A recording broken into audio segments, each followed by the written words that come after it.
Jadi generasi muda kita ini sudah jauh sekali di bawah arus pergaulan bebas, narkoba, media sosial. Kan ada penghafal Quran tidak bisa mengurus dapurnya, tidak bisa mengurus anak nakalnya, tidak bisa komunikasi dengan warga, bahkan di kamar-kamarnya sudah masuk itu fitnah-fitnah gitu kan. Orang punya uang 1 miliar belum tentu bisa bikin satu tahfiz. Iya, jadi apa namanya yang bantu kini Ustaz? Jadi membantu kan sebenarnya itu. Supaya berkah itu kita punya harta atau supaya berkah kita punya hidup itu kita harus ngapain Ustaz? Pakin taki terus. Saatnya bilang kamu kelas. Alright, alhamdulillah kembali lagi bersama saya Rijal Jamal di Kamu Kelas Podcast. Kali ini tamu saya bukan main-main. Dia perlu ditransfer dulu dari Jakarta untuk bisa hadir di tempat ini. Sudah lama janjian dan aduh saya penasaran. Bisanya dia bikin ini sesuatu ini yang kita mau obrolkan ini. Bisanya sudahlah. Langsung saja kita sambut ini dia Kak Rahmat Al-Kausar. Assalamualaikum. Waalaikumsalam. Masya Allah. Saya panggil kakak atau saya panggil Ustadz Kiai Andre Guruta? Bebas. Saya panggil kakak saja tadi, kakak Ustadz. Ya oke. Kak gimana kabarnya ini Kak? Alhamdulillah sehat. Alhamdulillah sehat nih. Segar, luar semangat. biasa. Ini kita tag ini tengah malam ya guys ya. Tapi tidak terasa tengah malamnya ini ya. Ustadz, ini kemarin kan kita ketemu di acara apa? Soccer. Mini soccer.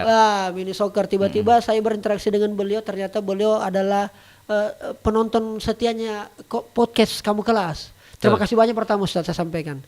Yang kedua, ternyata beliau ini setelah kan kalau ada ajak orang saya itu bicara Ustadz, pasti saya juga kepo Ustadz.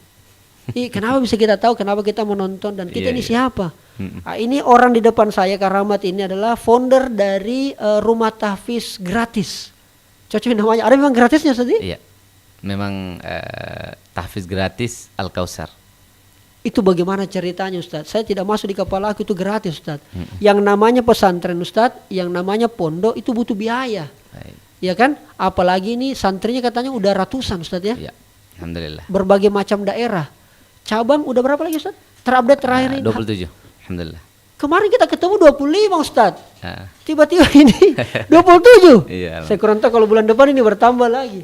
Ustadz mohon saya dibantu untuk kemudian karena saya termasuk orang yang sulit percaya yang begini-beginian Ustadz. Yeah. Ini kenapa bisa kemudian seorang Kak Rahmat mau terjun ngurusin tahfiz adik-adik kita ini?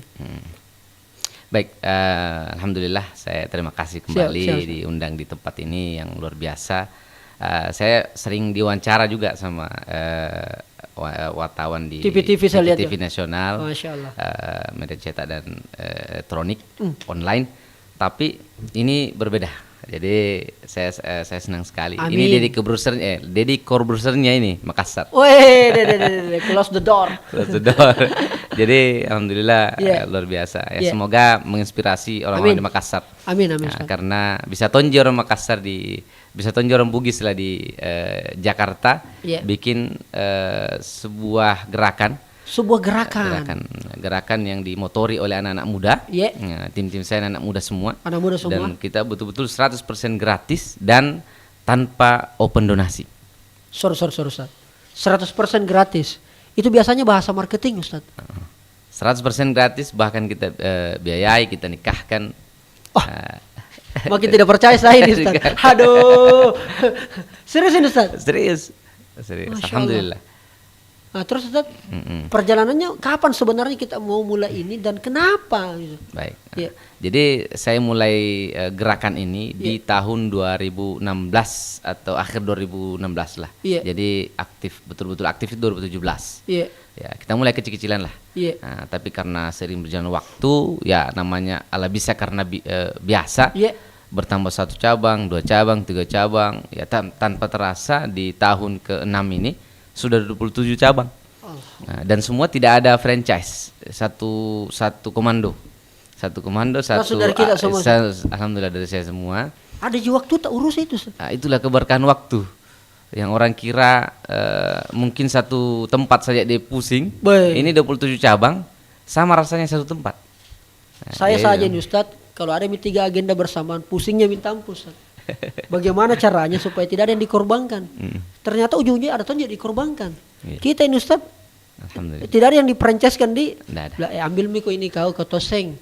Ini kita langsung turun tangan Ustaz. Ya, termasuklah Kak Rahmat ini datang di Makassar 2 bulan yang lalu kurang lebih. Padahal orang Makassar Ki. Saya orang Bulukumba. Oh, orang Bulukumba. Wah, Pandrita Lopi. Orang Bulukumba. Lalu kemudian kenapa langsung ada Ki di Jakarta? Saya Jakarta itu sebenarnya dikasih amanah untuk jadi sekjen di sana. Sekjen di sebuah organisasi sosial juga. Jadi dia di bidang ruqyah.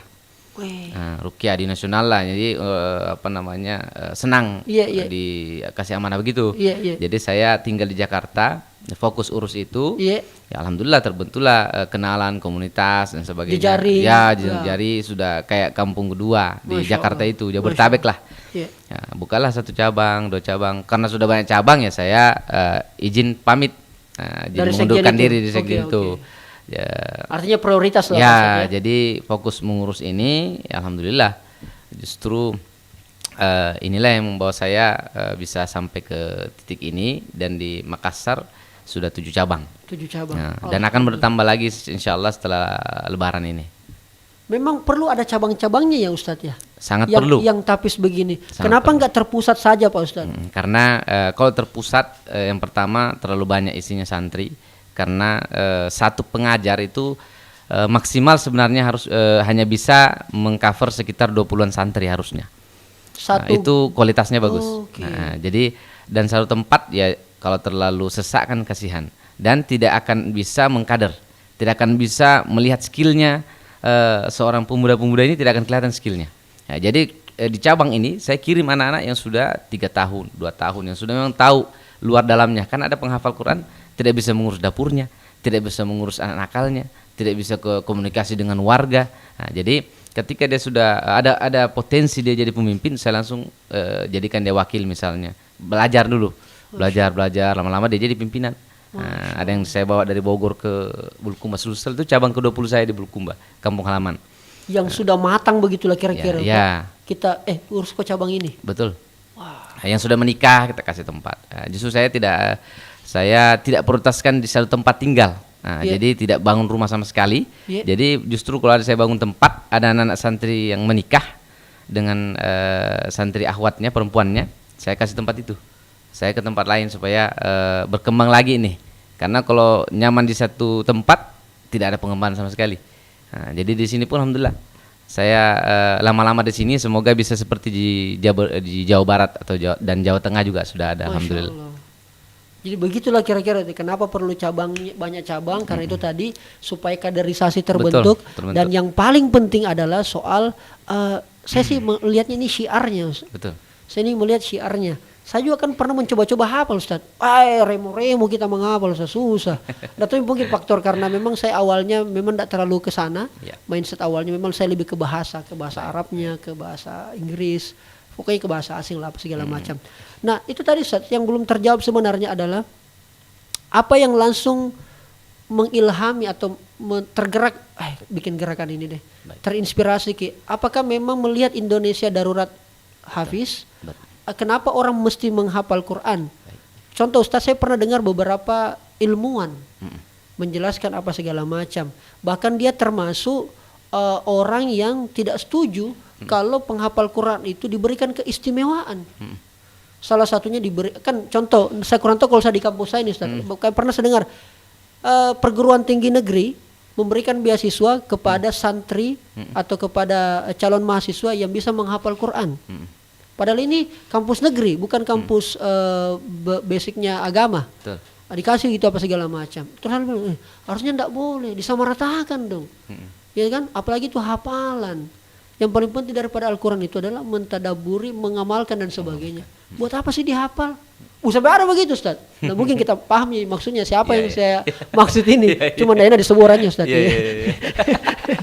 Itu gimana Ustaz? Kenapa mesti ada gerakan kita bikin gerakan hafalan Quran? Apa sebenarnya manfaat paling besar yang bisa dirasakan oleh si penghafalnya dan oleh si keluarga atau guru dan sebagainya? Jadi generasi muda kita ini sudah jauh sekali di bawah arus pergaulan bebas, narkoba, media sosial. Ya kalau normal media sosialnya nanti di inboxnya yang masalah. di perempuannya, di masalah. Jadi ada tahfiz ini sebenarnya membendung itu. Karena kalau masuk tahfiz otomatis dia tidak pakai HP. Oh, dilarang Ustaz? Dilarang. Tidak boleh. Jadi fokus menghafal. Kalaupun dia pakai HP nanti kalau dia jadi pembina. Dan itu pun dikontrol oleh saya dan adik saya dan pembina-pembina lainnya yang sudah senior. Jadi memang betul-betul kita mau memastikan bahwa ini betul-betul penghafal yang soleh. Penghafal Quran yang betul-betul ya berkualitas lah.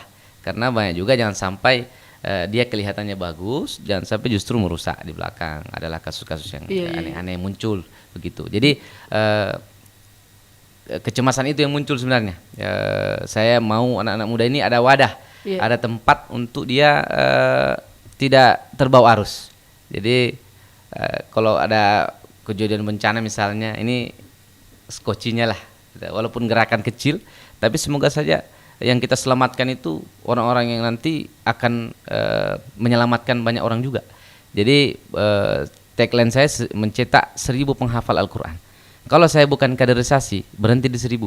Tapi karena saya kaderisasi, jadi 1000 penghafal Quran ini mencetak lagi ribuan dan seterusnya. Nah, dan sudah kita buktikan, satu orang bisa mencetak beberapa, bisa mencetak lagi dan seterusnya. Dan alhamdulillah sudah banyak. Nah, makanya bisa buka cabang-cabang itu orang-orang yang sudah kita kader nanti ditugaskan di tempat yang baru. Kalau ada wakaf, ada pinjaman, tidak semua tempat saya wakaf.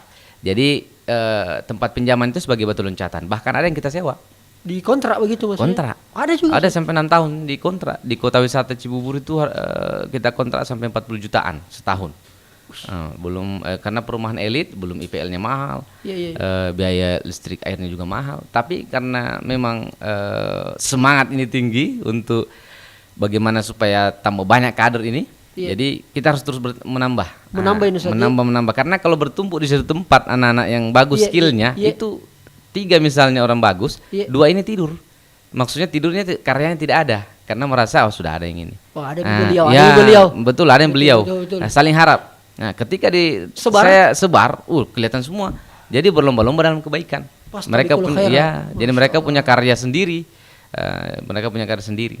Tapi Ustadz tadi soal ini kondisi anak muda kita hari ini luar biasa parahnya. Makanya dengan adanya gerakan menghafal Quran ini banyak bisa. Termasuk misalnya tadi soal bencana Ustadz ya. Itu bisa, itu memang benar itu Ustadz ya. Bisa menahan bencana atau bisa menghindarkan atau apa Ustadz?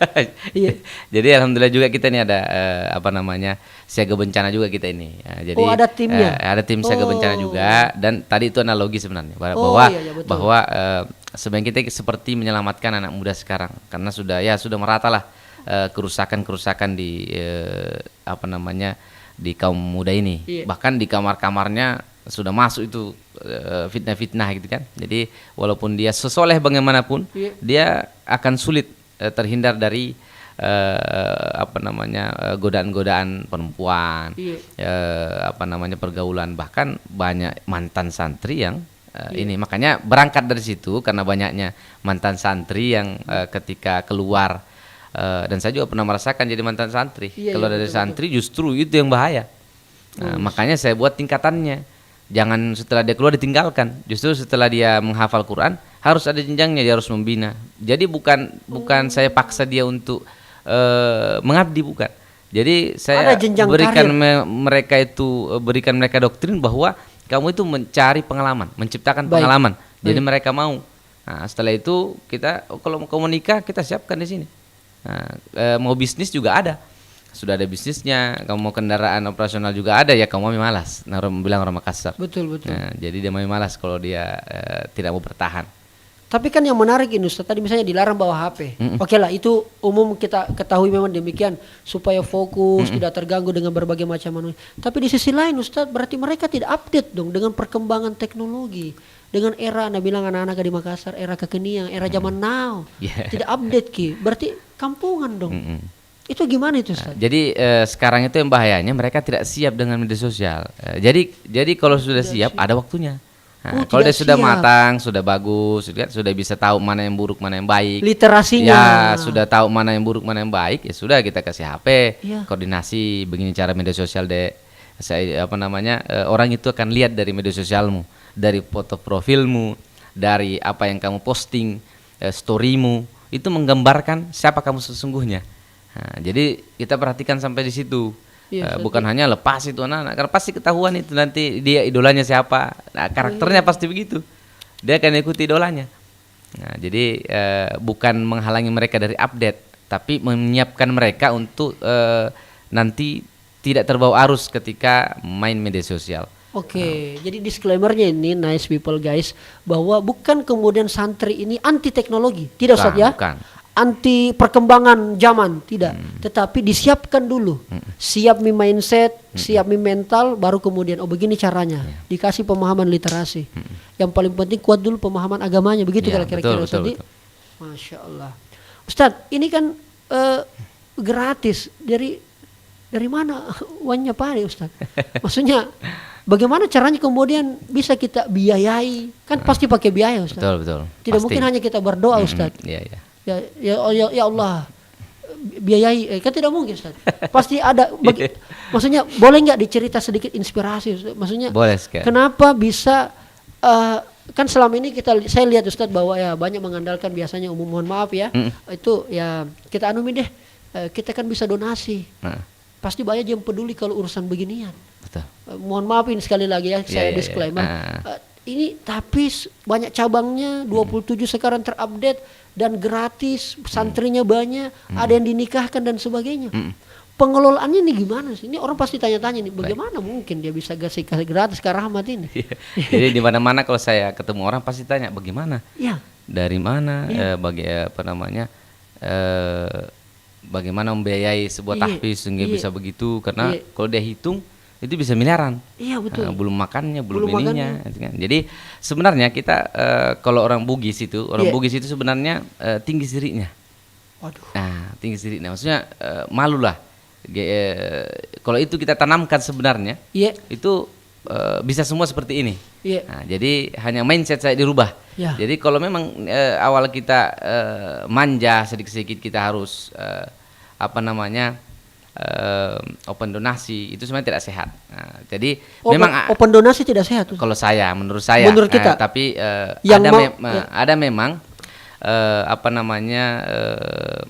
organisasi yang khusus di bidang itu silahkan, memang bagus. Tapi kalau kita sebuah pesantren yang memang pondok, mindset awal kita pasang seperti itu, jadinya manja. Padahal bisa kreativitas kita buat. Ya selama itu halal kita lakukan, selama jangan. Kalau saya bukan anti juga sebenarnya, mau menunjukkan, membuktikan bahwa yang selama ini kita pelajari itu benar. Nah, karena selama ini kita kan pasti dengar orang menghafal Quran itu mulia dan dimuliakan. Ketika kita bertakwa, beriman dan bertakwa, pasti Allah kasih rezeki dari arah yang tidak sangka-sangka, dan saya sudah rasakan itu. Benar itu Ustaz? Benar sekali. Buktinya kita bikin 27 gerakan cabang. Tapi 27 cabang dan tanpa betul-betul open donasi. Bahkan kalau ada yang bantu tidak aku minta 2 kali. Nah, bahkan ada yang menawarkan tidak saya tanya-tanya. Bilang kalau butuh Ki kasih tau Kak. Kenapa sebegitu idealis Kakak Rahmat? Saya mau memberikan inspirasi kepada teman-teman yang kan tidak semua orang punya kemampuan untuk open donasi. Tidak semua punya kemampuan untuk meyakinkan orang. Tidak semua public figure.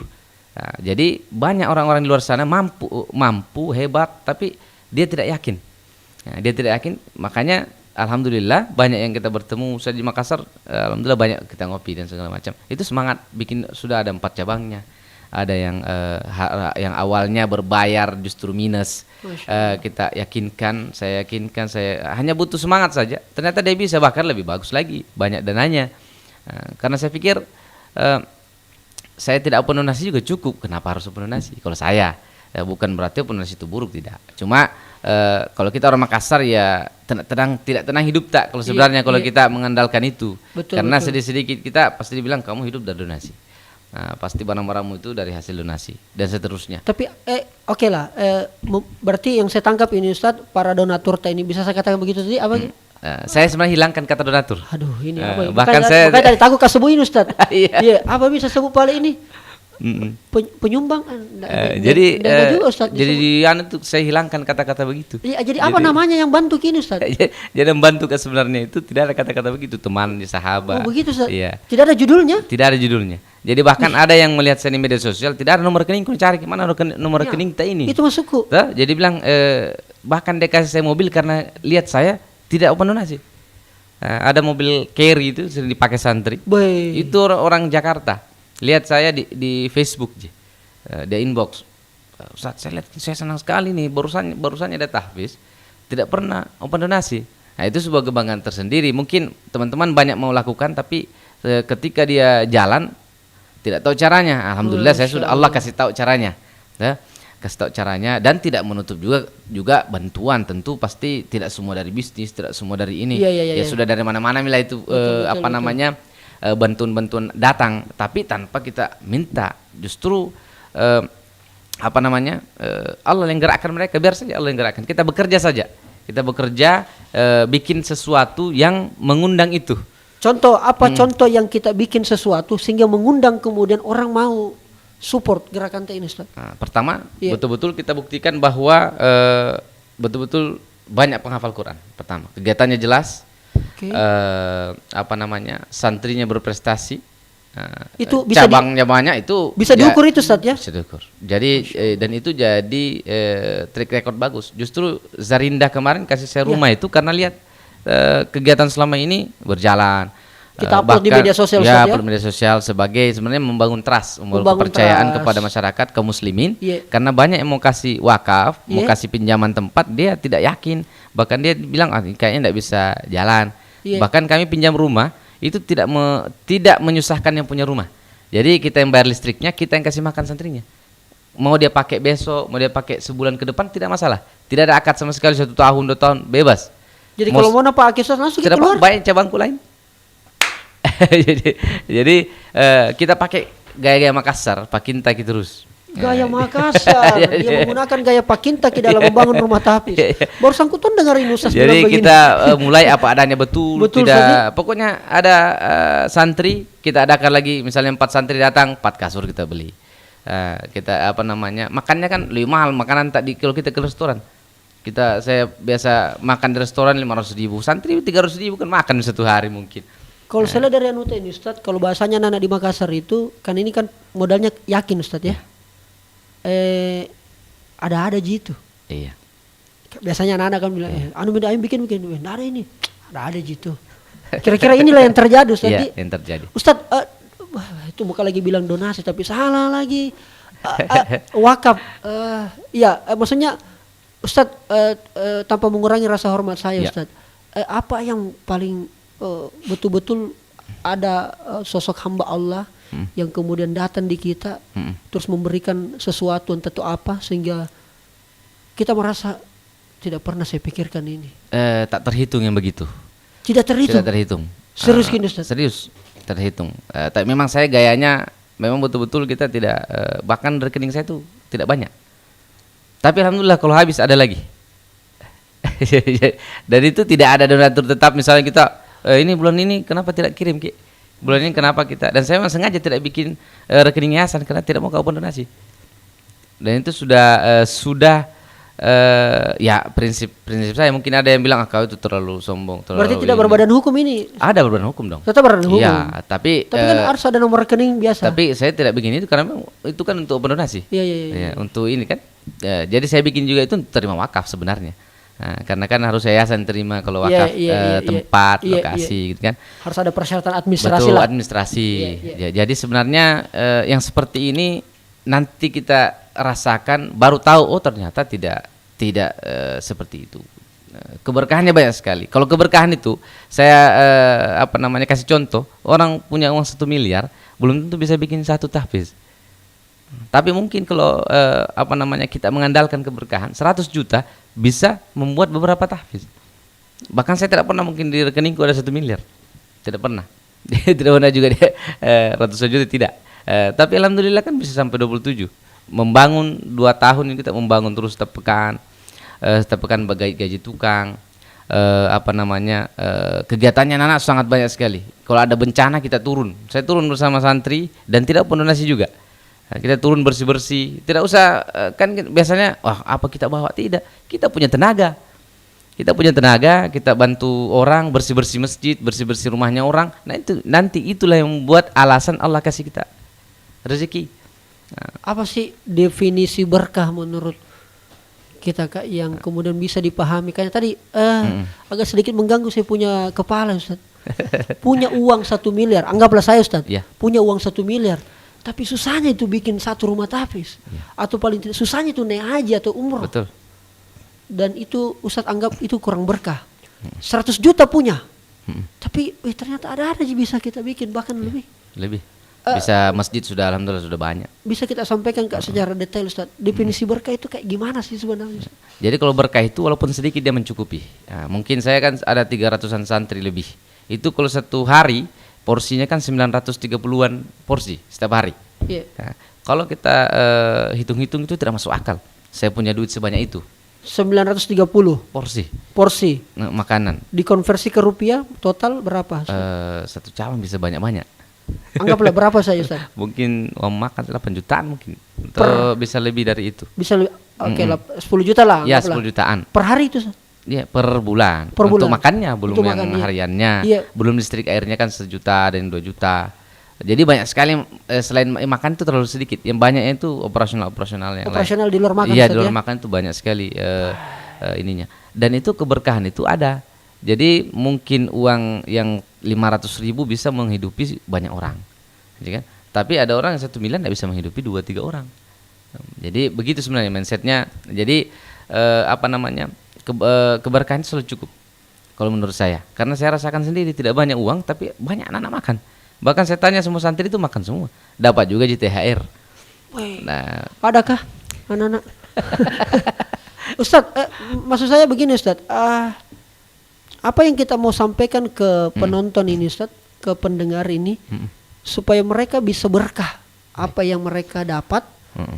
Apakah memang harus sedekah supaya berkah?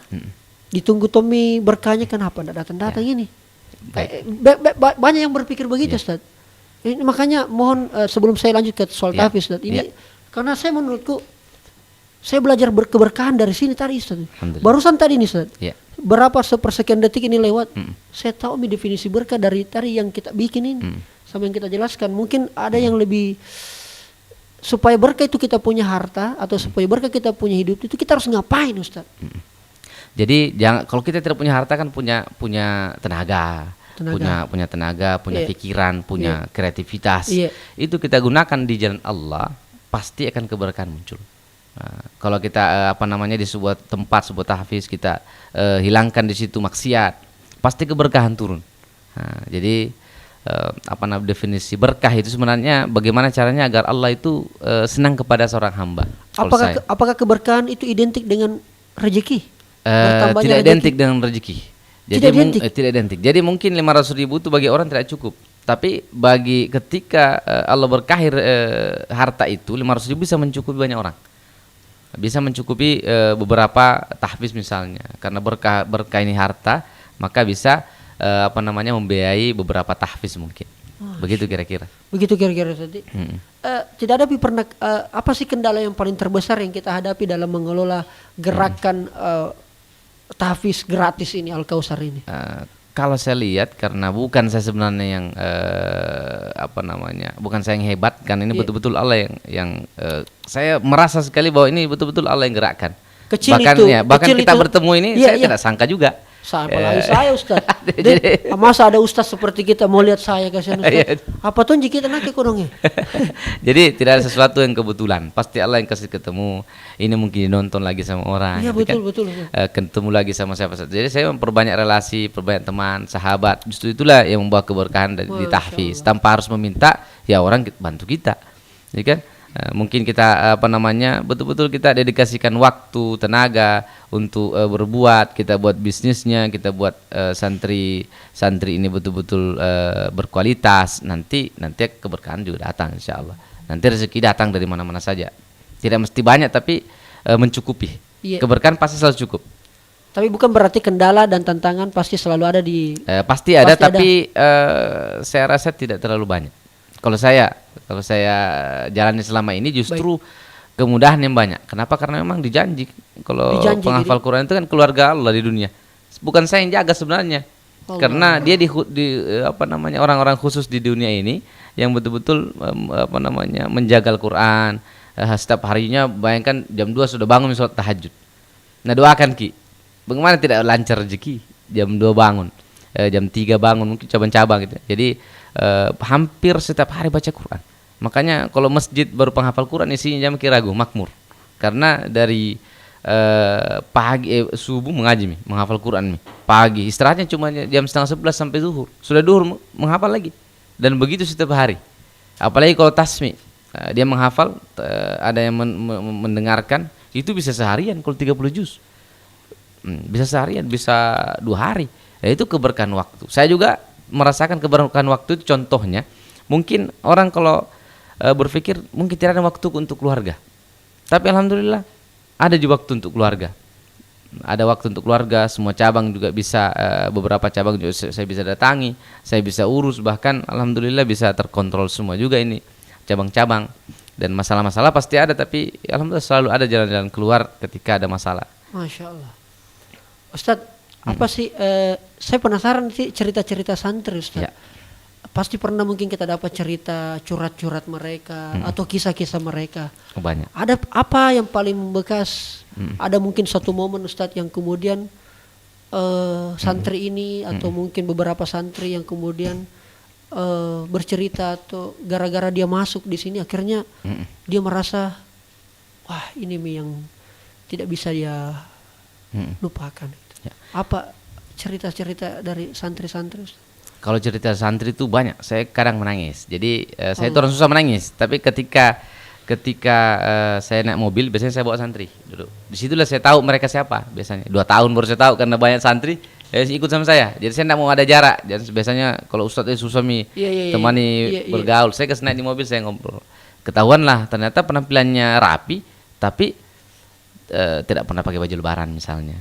Waduh, saya tidak tahu itu kalau begitu deh. Saya baru tahu juga tadi ada santriku yang dulu ternyata sebelum masuk sini jadi tukang ojek di Papua. Jadi tukang ojek di Papua. Baru tahu tadi saya ngobrol sama dia. Ada juga yang broken home. Ada yang datang ke tahfiz itu dalam keadaan yatim. Sekarang sudah yatim piatu. Ada yang dibuang mungkin sama keluarganya. Ada yang mau masuk tahfiz ditolak karena biaya yang tinggi, karena sekarang biasanya 10 jutaan bisa di atasnya itu. Jadi saya memberi kesempatan untuk semua, bukan saya tidak tulus yatim dan duafa, tidak, karena jangan sampai ini jual yatim makanya banyak duitnya, tidak. Jadi saya memang umum, siapa yang mau menghafal saya terima semua, karena menengah ke bawah pasti susah. Karena saya dulu PNS, bapakku ada gajinya, menunggak pembayaranku 500.000 dulu itu menunggak. Bahkan adekku itu diambil jazahnya, saya harus bayar 2 juta. Waktu kita jadi santri. Iya, jadi berarti menengah ke bawah itu susah. Nah, jadi saya buka tahfiz ini memang melihat juga itu menengah ke bawah pasti susah. Kalau 5 anaknya guys, mau kasih masuk mendaftar SD saja biasanya 7 juta, 8 juta. Belum kalau cicilan motor, cicilan mobilnya, cicilan rumahnya. Jadi memang betul-betul stres itu kalau hanya masalah itu. Padahal berpotensi anaknya hafal Quran. Berpotensi anaknya kita selamatkan, berpotensi anaknya jadi pemimpin di masa depan yang bisa mencetak lagi. Bukan hanya sekedar penghafalnya, saya juga bikin siaga bencana untuk supaya sosialnya itu ada. Jadi jiwa sosialnya ada, dimanapun dia harus selalu peduli dengan sekitarnya ya. Begitu kira-kira. Hablum minallah, hablum minannas. Ustaz, kalau saya bertanya sama kita ini Ustaz, dan ini mungkin bagian-bagian akhir. Kapan Ki berhenti untuk ini Ustaz? Kapan saatnya seorang Rahmat berhenti dari semua mengurusi apa segala macam? Ketika apa Pi? Doaku saya semoga saya meninggal baru berhenti ini gerakanku. Dan saya sudah mempersiapkan semua. Kader-kader sudah banyak, mereka sudah jalan. Saya pastikan, makanya saya tinggal di Makassar ini. Ternyata sudah bisa anak buka cabang. Saya di Makassar ada 2 cabang terbuka, ada di Jawa Tengah, di Brebes, sama di Bekasi 1. Dan itu mereka sendiri yang jalan pakai mobil. Saya pantau dari jauh, dia sudah bisa, alhamdulillah. Jadi gerakan ini akan terus saya jalankan. Memang saya berikan hidup saya ini untuk mengurusi para penghafal Quran. Saya cita-citanya memang begitu karena pas orang tua saya meninggal, saya punya PR besar. Bagaimana caranya kalau bukti cinta kepada orang tua itu, bagaimana kita memberikan dia sesuatu yang menolong. Kalau dia sudah meninggal, jangan sampai kita cuma pikirkan diri sendiri dan orang tua kita disiksa di kubur. Nah, jadi saya berangkat dari situ bikin sesuatu yang kira-kira pahalanya itu juga jalan ke orang tua. Nah, tentu kita ajar anak-anak, kita urus anak santri. Dan inilah yang kita jalankan. Ini saya jalankan, alhamdulillah. Semoga diberi umur panjang sehingga kalau sekarang semua sistem sudah bagus. Tinggal masalah dananya, saya harus mereka harus bisa banyak uangnya, kan? Tapi tanpa harus dia open donasi. Bagaimana caranya? Saya pelan-pelan mengajarkan mereka. Nah, karena kalau untuk sistem semua sudah bagus sekali, alhamdulillah, pengajarnya, sistemnya, buka cabangnya, tinggal bagaimana caranya dia punya bisnis sendiri dan bisa menjalankan. Itu PR besar saya. Itu PR besarnya kita, Ustaz. Dan saya akan tagih PR itu, Ustaz. Saya akan selalu pantau-pantau kita dan mudah-mudahan juga saya bisa berkontribusi. Amin. Saya berharap kedatangannya Kak Rahmat ini Al Kausar, pondok pesantren pondok tahfiz. Gratis Al Kausar datang di studio kami, mudah-mudahan juga berkah ini. Amin rabbal alamin. Hotel juga diberkah, hotel Amadis alamin dan sebagainya. Semua mitra-mitra penonton juga yang nonton ini luar biasa. Amin, saya tidak bisa habis pikir bisanya itu Al-Quran 30 juz dihafal. Saya tidak bisa habis pikir, Ustaz. Saya bisanya itu saya kadang-kadang kok bisa ya, kadang-kadang anak kecil. Wah, ketika Allah mau tunjukkan kekuasaannya dan Allah pilih mereka. Dan Allah pilih. Nah, saya tidak seleksinya itu susah. Jadi justru betul-betul Allah yang seleksi. Rata-rata bagus. Kalaupun tidak bagus ya disaring sama Allah sendiri kan. Oh begitu. Datang bagus-bagus rata-rata. Masya Allah. Memang Allah yang pilih bagus-bagus. Hatinya ini lunak, tidak ada yang kasar-kasar, bahkan tidak yang melawan saya. Alhamdulillah. Biar umurnya mungkin sudah ada yang 27 tahun, itu luar biasa tunduk. Tidak ada yang melawan, tidak ada yang aneh-aneh.